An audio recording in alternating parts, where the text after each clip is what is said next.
We're Anna, Dee, and Adam, and over the next few days, we're taking around Breckenridge Ski Resort. We're gonna hop on the gondola and tell you all about parking options on the way down.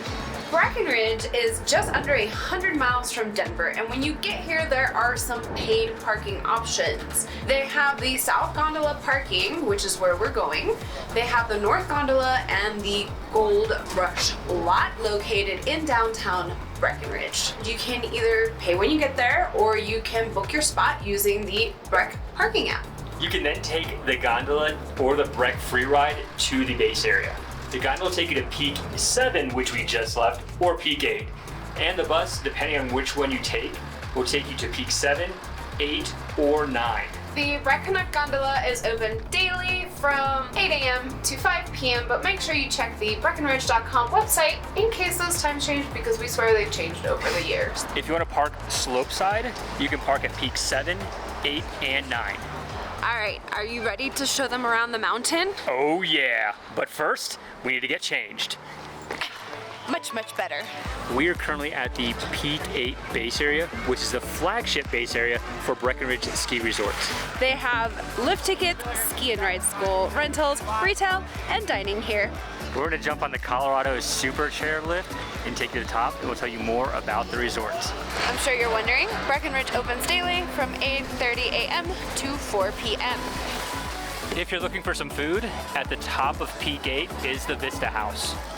Breck's base area sits at an elevation of 9,600 feet, and the summit is at 12,998 feet. The Imperial Super Chair takes you just under that at 12,840 feet. That is the highest chair in all of North America. The top of Peak 8 is mostly blues and blacks. As you make your way down, there are some greens.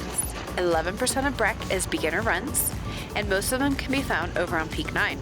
34% is expert, 24% advanced, and 31% immediate. How you feeling? Ooh, let's head over to Peak 7. All right, we made it to the top of Peak 7, but we cheated. We took the gondola because getting here from Peak 8 is a bit flat and we were just not in the mood for it. You can also, in addition to those two things, take the bus to Peak 7.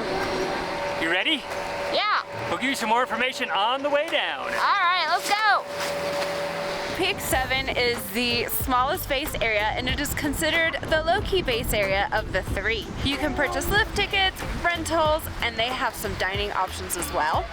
They also have Pioneer Crossing at the top if you want to eat up there. One last thing to let you know about 7, there is no beginner train on this side, only intermediate and above. I think of all the peaks, Peak 7 is our absolute favorite. We also really like Peak 6, but that is super weather dependent. So we're gonna go ahead and jump on the independent super chair and go up to Peak 6 and show you around. It's open! Yay!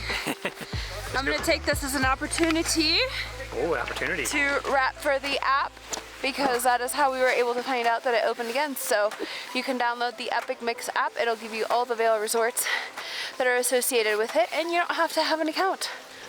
On powder days, this place is absolutely amazing.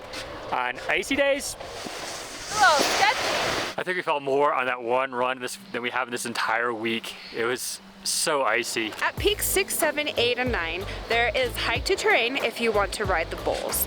We will not, but hey, check out these views. Peak 6 is Breck's newest peak and opened in 2013. It is only accessible from Peak 7. Some other random facts as we head back to Peak 7. Breck has 187 trails with nearly 3,000 skiable acres and 35 lifts. Their annual snowfall is around 350 inches. There are 2 peaks left. There's Peak 9 and Peak 10. We're gonna head over to Peak 9 to show you what that looks like.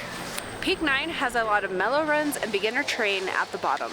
This is where you primarily find a lot of people learning to ski and ride. If you do have children, there are 2 fun parks that you can go to and go through, although it might be a bit more fun for the kiddos.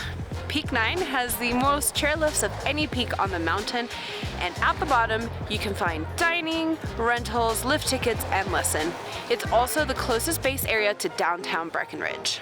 We're about to go to our last peak for this video, which is Peak 10. To get to Peak 10, We took the Quicksilver lift from Peak 9, and we're gonna take the Falcon lift to the top. This is the last peak at Breckenridge Ski Resort. It contains only expert terrain in advance, and it is considered the most lappable terrain at Breck. While this area is not above the tree line, 40% of Breckenridge is above the tree line. And last note about here, there are a lot of trees that you can play in. That was me, that was my fault. Important thing to know.